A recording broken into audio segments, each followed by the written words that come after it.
Welcome to Magic Story Time. Tonight's story begins on the coldest morning the Enchanted Forest had ever known, a day when the sun forgot to rise. The forest lay quiet under a blanket of silver mist. The birds didn't sing, the flowers didn't open, and even the rivers moved slower, as if waiting for something that never came.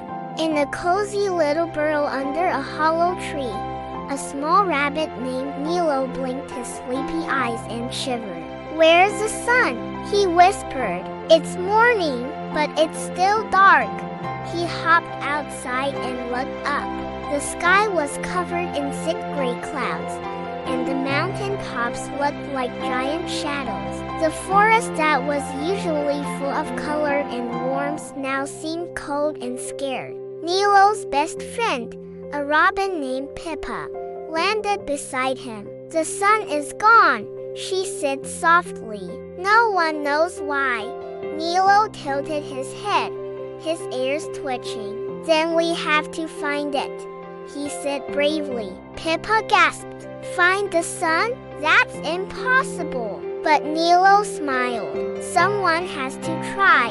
So he packed a tiny satchel with carrots, tied a green leaf around his neck like a scarf, and set off toward the mountains, the place where the sun was last seen. He hopped through foggy meadows, across frozen rivers, and under branches heavy with frost. At every step, he called out, "Sun, where are you?" But only the echo of his voice answered back. After a long climb, Nilo met a sleepy bear resting in his cave. "Little one," said the bear, yawning, "why do you climb so high?" "I'm looking for the sun," said Nilo. "The forest is sad without it." The bear smiled gently. "Then take this," he said, giving Nilo a shard of amber that glowed faintly. A memory of warmth, Nilo tucked the amber close to his heart and continued upward. Higher and higher he climbed until he reached the cloud bridge, where an old owl waited, feathers shining with silver light. "The sun hides beyond these clouds," the owl said, "but to reach it, you must carry light in your heart, not just in your paws." Nilo looked down at the glowing amber. He held it tight and whispered, "Then I'll share it." He placed the amber on the ground, and as it touched the clouds, a warm golden glow began to spread slowly at first, then faster and brighter. The clouds lifted. The sky began to blush with color pink, orange, and gold spilling across the horizon.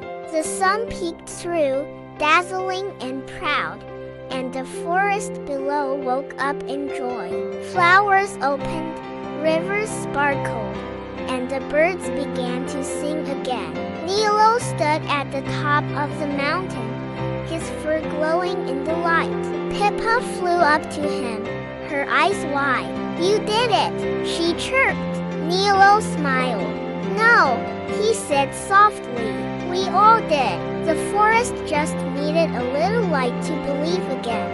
From that day on, whenever dawn broke over the enchanted forest, a single sunbeam would always fall on Nilo's burrow, a gift from the sun to the rabbit who once brought it home. Thank you for watching Magic Story Time. Don't forget to like, subscribe, and share this story, because even the smallest light can bring back the brightest day.